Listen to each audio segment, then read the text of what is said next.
In 2026, some of the most powerful businesses in the world don't compete by reaching everyone, they win by excluding most people.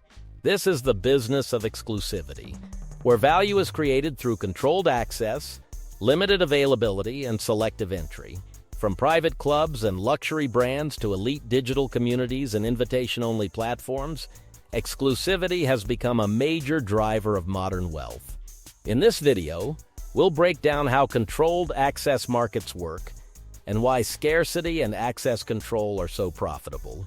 Exclusivity is built on controlled scarcity. At the core of exclusivity is scarcity, but not always physical scarcity. In many cases, scarcity is engineered through design, policy, or access rules. A product or service becomes more desirable when it is not available to everyone. This restriction creates psychological pressure, known as perceived value inflation. People tend to value things more when they are harder to obtain. Controlled access can take many forms: invitation-only entry, limited memberships, selective approvals, tiered pricing systems, or private networks. The key idea is not to serve everyone, but to carefully choose who is allowed in. The shift from open markets to controlled ecosystems. Traditional markets are open and competitive. Anyone can enter, buy, or participate. Exclusivity-based markets operate differently. They function as controlled ecosystems where participation is regulated. Instead of open access, there are filters. Instead of equal entry, there is selection. Instead of universal availability, there is tiered inclusion. This allows businesses to shape not just demand, but the type of customer they attract. By controlling access, they also control brand perception and market positioning. Over time, this creates a more stable and high-value customer base. Why limited access increases perceived value? Human psychology plays a central role in exclusivity economics. When access is restricted, people naturally assign higher value to what is unavailable. This is driven by scarcity bias, the cognitive tendency to desire things more when they are less accessible. Controlled access creates emotional pressure, anticipation, and status signaling. The experience of being allowed in becomes part of the product itself. As a result, exclusivity is not just about supply control. It is about psychological design. Membership models and access tiers. One of the most common structures in exclusivity-based businesses is the membership model. Instead of one-time transactions, users pay for access to a system, community, or service. These memberships are often structured in tiers, where higher levels offer more privileges, better experiences, or more personalized access. This tiered structure reinforces hierarchy within the system, increasing both revenue and perceived prestige. Customers are not just buying a product, they are buying a position within a controlled environment. Luxury as a controlled access system. Luxury markets are one of the clearest examples of exclusivity-based economics. High-end brands often limit production, control distribution, and carefully manage brand exposure. This is not accidental, it is strategic. By limiting availability, luxury brands protect their identity and maintain pricing power. If luxury products were widely accessible, they would lose their emotional and social value. In this system, exclusivity is more important than functionality. Digital exclusivity in modern platforms.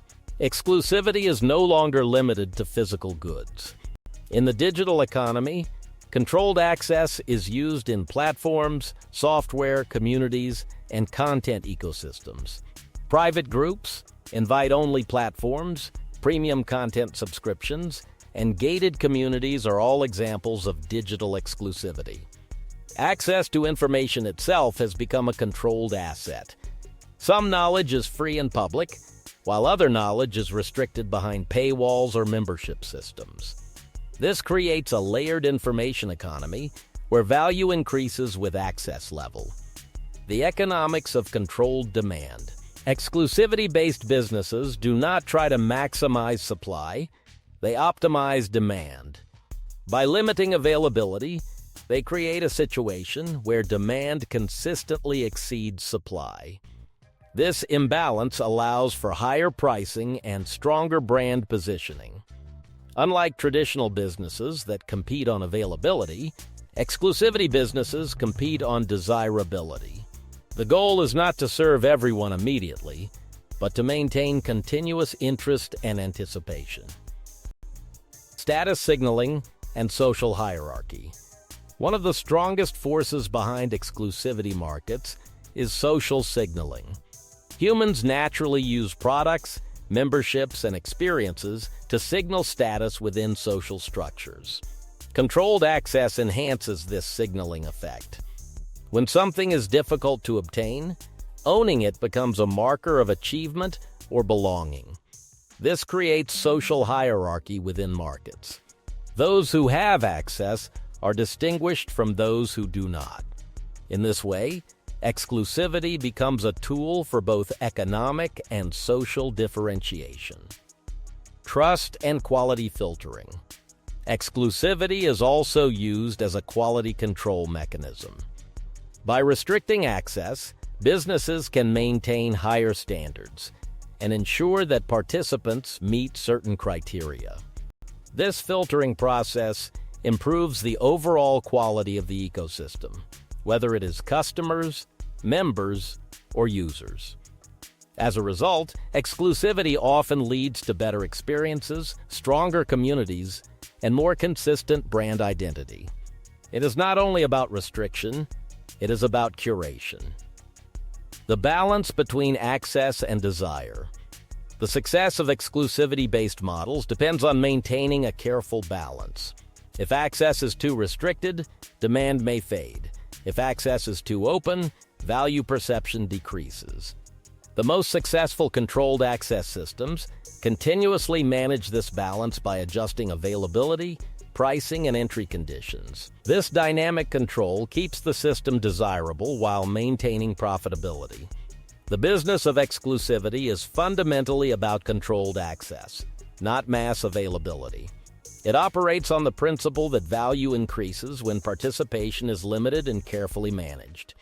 Through scarcity, psychological perception, and structured access, businesses can create ecosystems where demand remains consistently high and pricing power is strengthened. In modern economies, exclusivity is no longer just a luxury strategy, it is a core business model. Ultimately, controlled access markets demonstrate a key truth. In many cases, what is restricted becomes more valuable than what is freely available. Exclusivity works because human psychology values what is difficult to obtain.